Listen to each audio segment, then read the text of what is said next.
Hello, and welcome to the English Story Nook.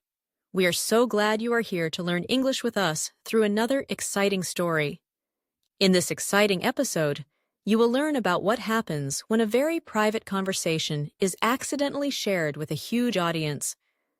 Today, we're diving into a story about the challenges of working from home, the importance of honesty, and how a single click can change everything.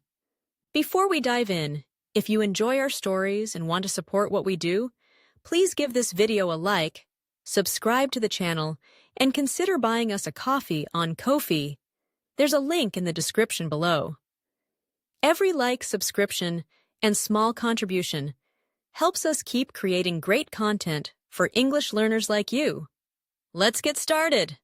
We fired him in the wrong Zoom room, Alizia Bertolite, a woman whose professional life was a meticulously curated collection of muted tones and ergonomic furniture, was about to fire someone. Her home office, a minimalist sanctuary of Scandinavian design, was the quintessential backdrop for the delicate art of corporate execution. Today's subject was Antonio Gavidia, an employee whose performance had been a masterclass in mediocrity. Alicia, a seasoned HR manager at El Delonde Solutions, had the script memorized, a symphony of corporate jargon designed to soften the blow of professional annihilation.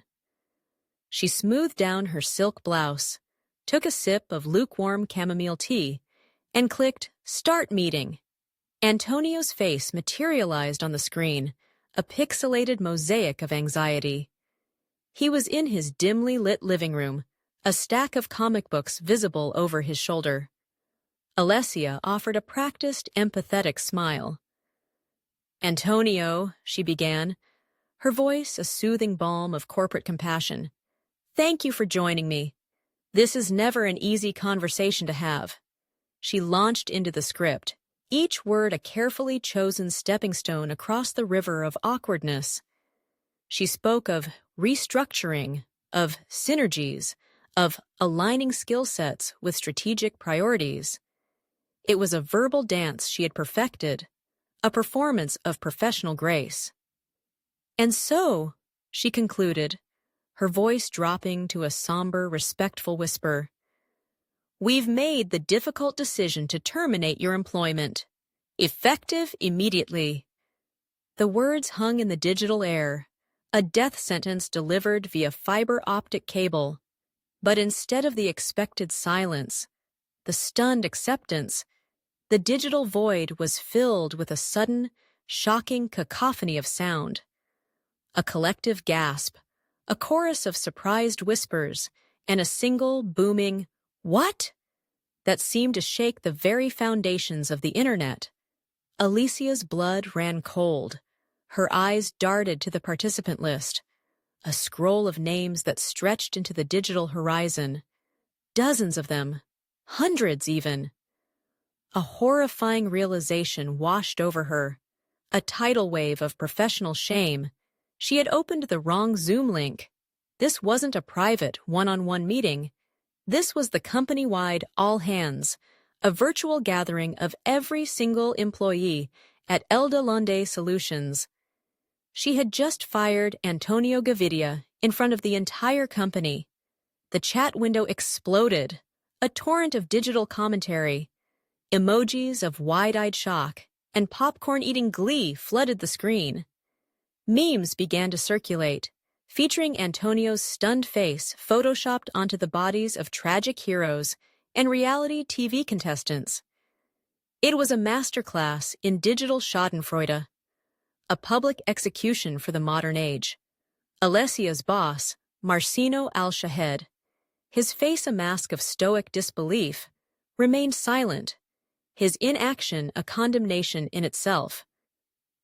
Antonio, the man of the hour, was frozen, his pixelated face a monument to public humiliation.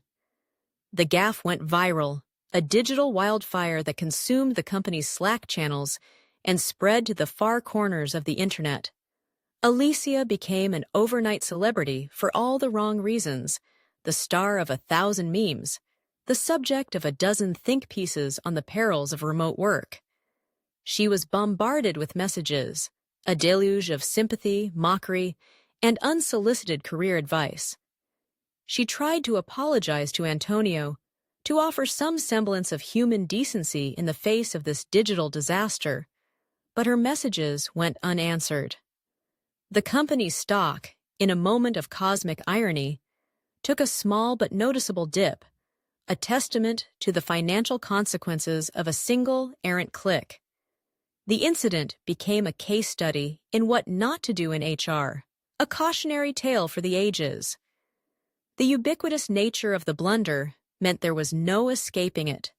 Every login was a fresh reminder of her public failure. Martino, after a day of deafening silence, finally summoned Alessia to a virtual debriefing.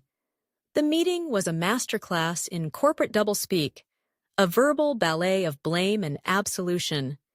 He spoke of disappointment and concern for the company's image, his words a silken web of corporate jargon. But beneath the surface, Alicia detected a flicker of something else, a grudging admiration for her unconventional approach. He tasked her with an impossible mission, to leverage the situation, to spin this public relations nightmare into a golden opportunity. It was a challenge that would require all of her professional aplomb, a test of her ability to turn disaster into triumph. Desperate to salvage her career, to reclaim some semblance of professional dignity, Alessia retreated into a cocoon of frantic brainstorming. She spent a sleepless night fueled by caffeine and existential dread, her mind a whirlwind of half-baked ideas and desperate gambits. And then, in the pre-dawn hours, a glimmer of inspiration. A radical, audacious, and quite possibly insane idea. A company-wide seminar on radical transparency and the humanization of the workplace. She would use her own spectacular failure as the central case study, a public act of professional self-flagellation. It was a gamble, a high-stakes bet on the power of vulnerability, a desperate attempt to turn her humiliation into a teachable moment. The ethereal glow of her monitor cast long shadows across the room as she typed out the proposal, her fingers flying across the keyboard with a newfound sense of purpose. The seminar was a high-wire act without a net. The virtual room was packed, a sea of curious and skeptical faces. Alessia, her heart pounding a frantic rhythm against her ribs, took a deep breath and began. She spoke with a raw, unflinching honesty, dissecting her mistake with the precision of a surgeon. She owned her failure, her voice clear and steady, her words a testament to the power of radical self-awareness. She spoke of the absurdity of corporate culture, of the pressure to perform, to project an image of flawless professionalism.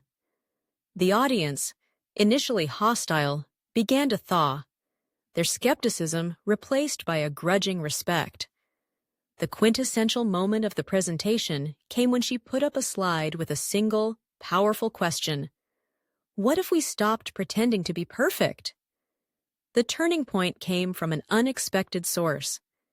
Antonio, who had been invited as a special guest, unmuted himself. The room fell silent, the digital air thick with anticipation. He spoke of the humiliation, the shame, the feeling of being a digital spectacle. But then, his voice took on a surprising strength. He spoke of the unexpected sense of liberation that followed, of the freedom that comes from having nothing left to lose. He announced, with a newfound sense of purpose, that he was starting his own consulting firm, specializing in humane offboarding. The cacophony of the chat window was replaced by a wave of supportive messages, a digital standing ovation. The seminar was a resounding success, a triumph of vulnerability over corporate bravado. Alicia, once the poster child for HR incompetence, was now a reluctant hero, a symbol of a new, more human-centric approach to work. She and Antonio, now unlikely allies, collaborated on a series of workshops, their shared experience a powerful testament to the transformative power of failure. The ubiquitous memes that had once haunted her now seemed like relics from a distant past, artifacts of a life she no longer recognized. She had faced the digital firing squad and emerged, not unscathed, but stronger, more resilient, and infinitely more human. The general malaise that had settled over the company in the wake of the incident began to lift, replaced by a new sense of optimism and possibility. Alessia, no longer a corporate sycophant, had found her voice, her purpose, and a new, more authentic way of being in the world. In the end, the wrong Zoom room turned out to be the right one after all. It was a catalyst for change, a digital crucible that forged a new kind of corporate culture, one built on a foundation of honesty, empathy, and a healthy dose of humility. Alicia, in a new Zoom call a few months later, handled a difficult conversation with a newfound sense of aplomb, her voice a soothing blend of compassion and confidence. The ethereal quality of the digital world no longer felt like a barrier, but a bridge, a space where genuine human connection was not only possible, but essential. The corporate bravado that had once defined her professional persona had been replaced by a quiet confidence, a strength that came from a place of genuine self-awareness. And as for the corporate sycophants who had once reveled in her downfall, they were now clamoring for her advice, eager to learn the secrets of her success. The malaise of the old way of doing things had been replaced by a new sense of energy and purpose, a feeling that anything was possible, even in the strange, unpredictable world of remote work. And as she ended the call, Alicia couldn't help but smile. Sometimes, she thought, the biggest mistakes can lead to the most profound transformations. And sometimes, just sometimes, the universe has a funny way of putting you exactly where you need to be, even if it's in the wrong Zoom room. We all experience life vicariously through the screens of our devices, and this was a story that everyone could relate to, a reminder that behind every avatar, every profile picture, there is a real live human being just trying to make it through the day. And in the end, that was a lesson worth learning, even if it had to be learned the hard way. The experience of watching Alicia's public firing had been a vicariously thrilling, if uncomfortable, experience for the entire company, a shared moment of collective shock and awe that had, in a strange way, brought them all closer together. That's the end of our story for today. It really shows how a big mistake can sometimes lead to unexpected positive changes. What do you think is the most important lesson from this story? Let us know your thoughts in the comments below. And don't forget to check the description for some great materials to help you practice. Thank you for joining us at the English Story Nook. Keep practicing your English, stay curious, and we can't wait to see you in the next video. Happy learning and goodbye for now.